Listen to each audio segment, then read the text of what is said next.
रस और रास दो शब्द हैं। भगवान ने रास लीला की, इसका मतलब क्या है? रास लीला का मतलब हम लोगों से कोई कहे, गाना भी आ गया ना पिक्चर का, मैं करूं तो रास लीला, क्या ऐसे करके आया ना कुछ, रास लीला है। रास लीला का मतलब हम जानते ही नहीं है। रस और रास ये दो शब्द हैं। रस शब्द का अर्थ होता है आप कथा सुनने आते हैं, आप ठाकुर जी का दर्शन करने वृंदावन जाते हैं, आप ठाकुर जी की सेवा करते हैं, ये रस है। पर आपकी सेवा लेने के लिए ठाकुर जी आपके पास आ जाएं, ये रास है। जैसे सुन तो लो पहले पूरी बात, ताली पहले बजा दोगे, बात पूरी होने दो। ये सामान्य कथा नहीं रह गई, अब ये वृंदावन प्रकट उत्सव है। आप वृंदावन जाते वो रस है, पर वृंदावन स्वयं चंडीगढ़ आ गया, ये रास है। इसको रास कहते हैं। समझ में आया रास का मतलब? मंदिर में रहते हो भगवन, कभी बाहर भी आया जाया करो। मैं रोज तेरे दर आता हूँ, कभी तुम भी मेरे घर आया करो। मैं रोज तेरे दर आता हूं, ये रस है, और ठाकुर जी मेरे घर आ जाएं, ये रास है। रास का मतलब समझ गए? तो हम आप सब लोग अभी किस स्थिति में? हम रस की स्थिति में। अब रास की एक थोड़ी सी लीला सुनाऊं। महाराष्ट्र में एक स्थान है, उसका नाम है पंढरपुर। क्या नाम है? वहां पे हमारे वृंदावन चंद कैसे खड़े हैं पता है? ऐसे खड़े हैं, कमर पे हाथ धारण करके ठाकुर जी विट्ठल बन के खड़े हैं। तो श्री ठाकुर जी के परम भक्त थे श्री नामदेव जी महाराज। नामदेव जी ठाकुर जी के पास जाते और रोज कहते, बोले ठाकुर जी मैं रोज प्रसादी बना करके आपके लिए मंदिर में लेके आता हूं, वो दिन कब आएगा कि आप प्रसादी पाने मेरे घर खुद आओ? ठाकुर जी बोले, देख नामा, मेरा मन तो बहुत होता है आने का, पर यहाँ लाखों दर्शनार्थी आते हैं, सब मेरा दर्शन करने आते हैं, मैं कहीं पावे चलोगे और इनको दर्शन नहीं दे पाया तो?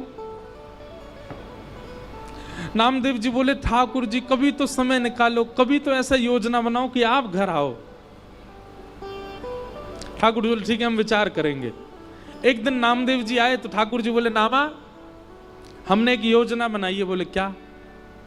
देखो मंदिर तो बंद नहीं हो सकता, और हम जब तक खड़े हैं तब तक दर्शनार्थी आते रहेंगे। एक काम हो सकता है। बोले क्या? रात्रि शयन के बाद मैं तुम्हारे घर चला जाऊंगा, लेकिन तुमको मेरे स्थान पर खड़ा होना पड़ेगा विट्ठल बन के। तुम पूरे दिन यहीं विट्ठल बन के खड़े रहना, मैं तुम्हारे घर भोजन भी पाऊंगा, आरती भी कराऊंगा, मैया से बात भी करूंगा, सब काम करूंगा, पर यहां दर्शनार्थियों के लिए तो व्यवस्था बने, तुम विट्ठल बन के बैठ जाना। नामदेव जी बोले, मैं कैसे करूंगा? बोले हम है ना, हम सिखा देंगे सब, आज शयन के बाद रुक जाना बस। तो ठीक है। ठाकुर जी ने नामदेव जी को अंदर छुपा लिया गर्भगृह में।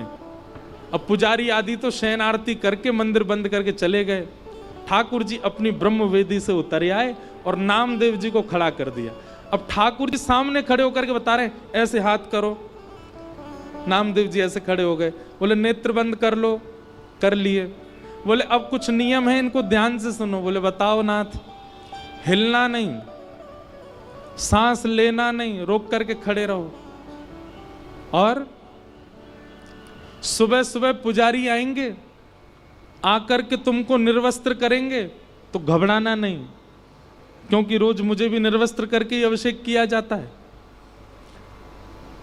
दूसरा, पंडरीनाथ भगवान को आप कभी जाएंगे वहां पर तो उसको बोलते हैं काकड़ा आरती। कौन सी आरती? काकड़ा आरती। उसको मंगला आरती बोलते हैं। जैसे हमारे यहाँ मंगला है, ऐसे पंढरपुर में होती काकड़ा आरती, 3 बजे होती रात में। उसमें ठाकुर जी को स्नान आदि कराते हैं। तो उसमें एक अद्भुतता देखोगे, इतना मक्खन लेंगे और लेके श्री पंडरीनाथ भगवान के मुंह पे यहाँ चिपका देते हैं, और थोड़ी देर रखने के बाद फिर आरती करते हैं, आरती करके फिर मक्खन हटा लेते हैं, उनका नियम है। ठाकुर जी बोले मक्खन तुम्हारे मुंह पे रखा जाएगा, उसको चाटना नहीं, ऐसी रखे रहने देना। दुनिया भर के लोग माला पहनाएंगे, उनमें कीड़े काटेंगे, चिल्लाना नहीं। मतलब मानो नामदेव जी को ठाकुर जी बता रहे ठाकुर बनना कितना कठिन है। अच्छा, एकमात्र पंढरपुर ऐसा स्थान है, धाम है पूरे भारत में, जहां पर हर दर्शनार्थी जाकर के श्री पंढरीनाथ भगवान को गले से लगा सकता है। हर दर्शनार्थी अंदर जाएगा गर्भगृह में और श्री पंढरीनाथ भगवान को ऐसे उनके चरणों को अंक से भरने का अधिकार मिलता है। बोले दुनिया भर के वैष्णव आएंगे, अपना माथा फोड़ेंगे चरणों में, और जैसी चरणों में अपने माथे रखेंगे तुम्हारे आगे अपने जीवन के सारे आर्त बताएंगे। सबकी मनोकामना पूरी करना नहीं, क्योंकि सबके भाव सुन के तुमको लगेगा ओहो कितना कष्ट में, इसको पूरा कर दो। नामदेव जी बोले नाथ आप ही खड़े हो जाओ, मत आओ घर पे भोजन करने। बोले हो गई श्रद्धा पूरी? नामदेव जी बोले नहीं नाथ, मैं प्रसन्नता से रखूंगा, आप जाओ। और नामदेव जी खड़े हो गए। ठाकुर जी ने अपने हाथों से श्रृंगार किया आज नामा का, ऐसा तिलक धारण कराया, मत्स्याकृत कुंडल, मछली के कुंडल पहनते हैं श्री पंढरीनाथ भगवान। कभी अवसर मिले जरूर जाना पंढरपुर, बहुत सुंदर दर्शन है। ठाकुर जी ने अपने हाथों से श्रृंगार किया नामदेव जी का, गले में हार पहनाए, पीतांबरी पहनाई, धोती पहनाई, पगड़ी पहनाई, तिलक किया, कस्तूरी का इत्र लगाया, और इत्र लगा करके ठाकुर जी खिड़की से कूद के नामदेव जी के घर चले गए। वहां जाकर के मैया से कही लाओ बनाओ पकवान पवाओ हमको। बोले नाथ मंदिर में कौन? बोले नामा खड़ा है विट्ठल बन के। इतने में ही सुबह 3-4 बजे का मंगला का समय हुआ। ठाकुर जी प्रसाद आदि पा लिए। नामदेव जी मैया से बोले मैया चलो देख के तो आए नामदेव लग कैसे रहा है। बोले आप कैसे चलोगे? बोले मुझे सॉल दे दो। ठाकुर जी ने एक सॉल लेकर के कंधा पे डाल ली, एक सॉल से ऐसे ऊपर से कर लिया, छुपा लियो अपनो मुख, कोई को पता नहीं चले। और नामदेव जी की मैया को संग लेके उनके मंगला के दर्शन करने गए नामदेव जी के। जैसे ही कपाट खुले सामने नामदेव जी विट्ठल बन करके खड़े हैं, सब दर्शन कर रहे हैं और दर्शनार्थियों में खड़े होकर के श्री ठाकुर जी नामदेव जी का दर्शन कर रहे हैं। और दूर से ठाकुर जी बल्लियां ले रहे हैं, आहा मेरो नामा कितनो प्यारो लग रहा है, मेरो नामा कितनो चोखो लग रहा है। एक एक करके सब भीतर जाकर के प्रणाम करने लगे। जैसे ही ठाकुर जी गए नामदेव जी इशारा करें, ठाकुर जी बोले प्रणाम तो करूं मैं। नामदेव जी कहे ये मुझे प्रणाम नहीं करे, नहीं तो मैं कैसे? ठाकुर जी प्रणाम कर रहे हैं। ठाकुर जी ने सिर रख करके नामदेव जी को प्रणाम किया और प्रणाम करके नेत्रों से अश्रुबिंद बहा दी। इतना प्रेम ठाकुर जी ने नामदेव, इसको कहते हैं रास। जब ठाकुर जी अपने वैष्णव भक्त के साथ कोई लीला करने लग जाएं, उस लीला को ही रास कहते हैं, नृत्य को रास नहीं कहते। नामदेव जी के नेत्रों से अश्रु गिरने लगे। ठाकुर जी नामदेव जी को मनी मन कह रहे हैं नामदेव रो मत, अश्रु अगर पुजारियों को दिख गए तो तुमको पकड़ लेंगे, बहुत मारेंगे। बोले हमारे भगवान भगा दिए, खुद खड़ा हो गया नामदेव जी महाराज। ठाकुर जी जाने लगे। थोड़ी देर में सोचे एक बार और प्रणाम कर लूं। पुजारी बोले नहीं नहीं नहीं, नहीं एक बार और प्रणाम। एक बार और प्रणाम किया और नामदेव जी को जोर से चीटी मार के ठाकुर जी भागे वहां से। नामदेव जी बेचारे खड़े रहे।